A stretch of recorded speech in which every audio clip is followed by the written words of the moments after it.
YouTube ప్రేక్షకులకు వీక్షకులందరికీ కూడా నమస్కారం.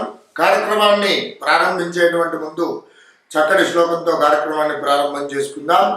శ్రీ విద్యాం జగదాం ధాత్రీం దుర్గస్థితిలయేశ్వరీం నమామి లలితానిత్యం మహాత్రిపుర సుందరీం చతుర్భుజే చంద్రకళావతాం దే కుచున్నతే కుంకుమాలాకశోనాం పుండ్రక్షుభాషాం కుశపుష్పవానాం హస్తే నమస్తే జగదే కపాదః జ్ఞానానందమయం దేవం నిర్మలాస్ఫటికాకృతిం ఆధారం సర్వజ్ఞానాం హయగ్రీవముపాస్మే.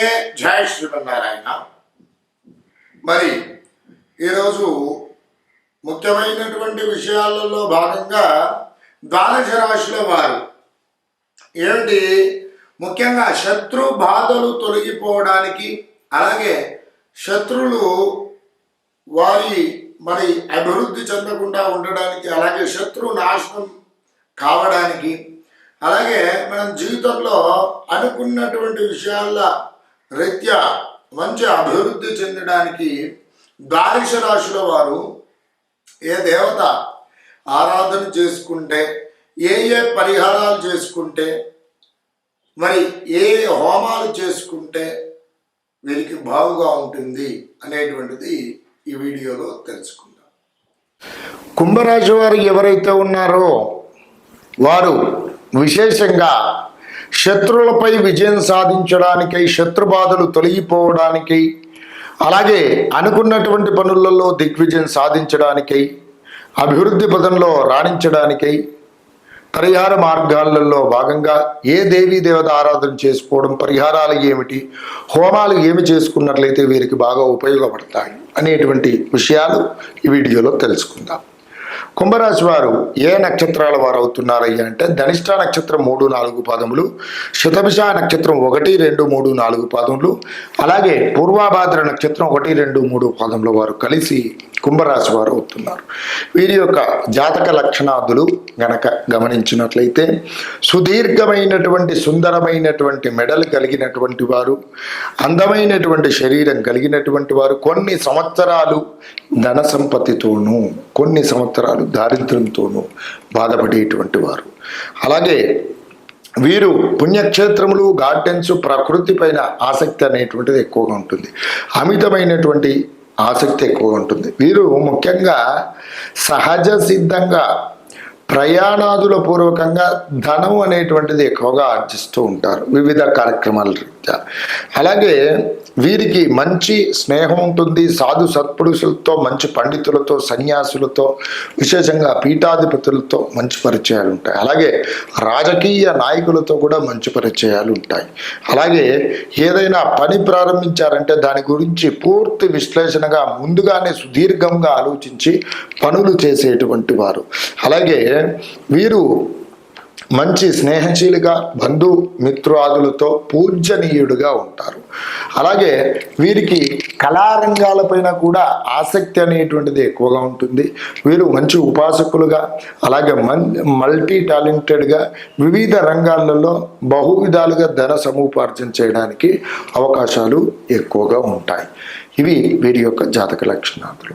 కుంభరాశి వారు ముఖ్యంగా శత్రువులపై విజయం సాధించడానికి, శత్రుబాధలు తొలగిపోవడానికి, అనుకున్నటువంటి పనులలో దిగ్విజయం సాధించడానికై, అభివృద్ధి పదంలో రావడానికై తప్పకుండా ఈ రాశినాథుడైనటువంటి శనేశ్వరుడి యొక్క అనుగ్రహం తప్పకుండా ఉండవలసిందే. కాబట్టి ప్రతినిత్యము కూడా శనిగ్రహ ధ్యాన శ్లోకాన్ని పఠించండి. అలాగే శనివారం రోజున బ్రాహ్మణోత్తముడికి నల్ల కంబళి కానివ్వండి, నల్ల దుప్పటితో కానివ్వండి, నల్ల వస్త్రంతో కానివ్వండి, వాటితో పూర్వకంగా బెల్లము, గొడుగు, అలాగే కేజింబావు నల్ల నువ్వులు దానం చేయండి. అదే రోజున శనివారం రోజున తమకు తోచిన విధంగా దుప్పట్లు కానివ్వండి, కంబళ్ళు కానివ్వండి, నల్లటి పళ్ళు కానివ్వండి, విశేషంగా పేదలకు, వృద్ధులకు, బ్రాహ్మణులకు, పిల్లలకు కానివ్వండి అక్కడ దానం చేయండి. అదే రోజున అన్నప్రసాద వితరణ అనేటువంటిది జరిపించండి. విడవకుండా ఒక శనివారములు నియమాలు పెట్టుకొని తప్పకుండా శనివారము రోజున శనికి తైలాభిషేకం చేసుకోవడం, శనేశ్వరుడికి నీలి రంగు గల పుష్పాలతో అర్చన చేసుకున్నట్లయితే మీరు తప్పకుండా శత్రువులపై విజయం సాధిస్తారు. అలాగే మీ యొక్క ఉన్నటువంటి అపమృత్యు దోషములు కానివ్వండి, అనేకమైనటువంటి సంకటములు కానివ్వండి తొలగిపోవడానికి ఆస్కారాలు ఎక్కువగా ఉన్నాయి. ఇక వీటితో పాటుగా దేవీ దేవత ఆరాధన విషయాలలో కనుక చూసుకున్నట్లయితే వీరు ముఖ్యంగా జగన్నాథుణ్ణి ఆరాధన చేసుకోవడం, అలాగే శ్రీకృష్ణ పరమాత్ముని యొక్క ఆరాధన కూడా చేసుకోవడం చక్కటి సత్ఫలితాలను ఇస్తుంది. మరి వీటితో పాటుగా మీ ఇంట్లో గనక చూసుకున్నట్లయితే శనివారం రోజున జగన్నాథుడి యొక్క విగ్రహం ఉన్న, శ్రీకృష్ణ పరమాత్ముని యొక్క విగ్రహం కూడా ఉన్నట్లయితే అభిషేకం చేసుకుని చక్కగా తులసీ దళాలు స్వామివారికి సమర్పించండి. నివేదిత ధూప దీప నైవేద్యాలు స్వామికి నివేదన చేయండి. చక్కగా పచ్చకర్పూరంతో హారతి ఇవ్వండి స్వామివారికి. మరి సువాసన గల పుష్పాలు స్వామివారికి అర్చించండి. అలాగే ఆ రోజున ఏకభుక్త భోజనము చేయడము, అలాగే మధుమాంసాలకు దూరంగా ఉండడము, అల్లం వెల్లుల్లి ఉల్లిపాయలు లేకుండా శాకాహార భోజనం చేయడం ఉత్తమోత్తమైనటువంటిది. శనివార నియమాలు పాటించండి. అలాగే విశేషంగా గోవులకు తమకు తోచిన విధంగా గ్రాసానికి డబ్బు ఇవ్వడమా, లేదంటే గోవులకు వెళ్ళి కపిల గోవులకు ముఖ్యంగా, అలాగే నల్లని గోవులకు విశేషంగా తీసుకువెళ్ళి గ్రాసాన్ని సమర్పించడం, వివిధ రకాలైనటువంటి పండ్లు ఫలాలు ధాన్యములు సమర్పించినట్లయితే తప్పకుండా మీరు శత్రువులపై విజయాన్ని అనేటువంటిది సాధిస్తారు.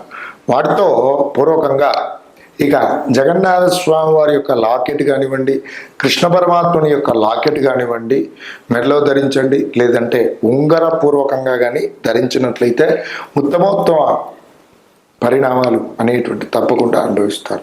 అలాగే శ్రీకృష్ణ అష్టకాన్ని పఠించడం, జగన్నాథ అష్టకాన్ని పఠించడం, స్వామివారి యొక్క స్తోత్రాలను ఆరాధన మరి పారాయణ పూర్వకంగా చేసుకుంటూ ఆరాధన చేసుకున్నట్లయితే చక్కటి ఫలితాలను పొందుతారు. ఇక ఇంట్లో గనక చూసుకున్నట్లయితే ఒకసారి ఇంట్లో సుదర్శన హోమాన్ని నిర్వహించడం కానివ్వండి, లేదంటే ముఖ్యంగా కృష్ణ పరమాత్ముని యొక్క శ్రీకృష్ణుని యొక్క మూలమంత్ర హోమము, లేదా జగన్నాథ స్వామి వారి యొక్క మూలమంత్ర హోమం కానివ్వండి చేసుకున్నట్లయితే తప్పకుండా చక్కటి ఫలితాలను అనుభవిస్తారు. ఆ హోమం చేసుకున్నటువంటి రోజున విశేషంగా పేదలకు, వృద్ధులకు, బ్రాహ్మణులకు దానం చేయండి. తమకు తోచిన విధంగా వస్త్రదానాలు, ఫలదానాలు, అన్న సంతర్పణ కార్యక్రమం నిర్వహించండి. తగుపూర్వకంగా చేసుకున్నట్లయితే చక్కటి సత్ఫలితాలు పొందుతారు. వీటితో పాటుగా ప్రతినిత్యము కూడా మీరు పఠించవలసినటువంటి నామజపం కనుక చూసుకున్నట్లయితే ఓం శ్రీం ఉపేంద్రాయ అచ్యుతాయ నమః అనేటువంటి నామాన్ని ప్రతి నిత్యము కూడా మరి 27 సార్లు పఠించినట్లయితే శత్రువులపై విజయము, మంచి అభివృద్ధి, శత్రుబాధలు తప్పకుండా తొలగిపోతాయి. నమస్కారం.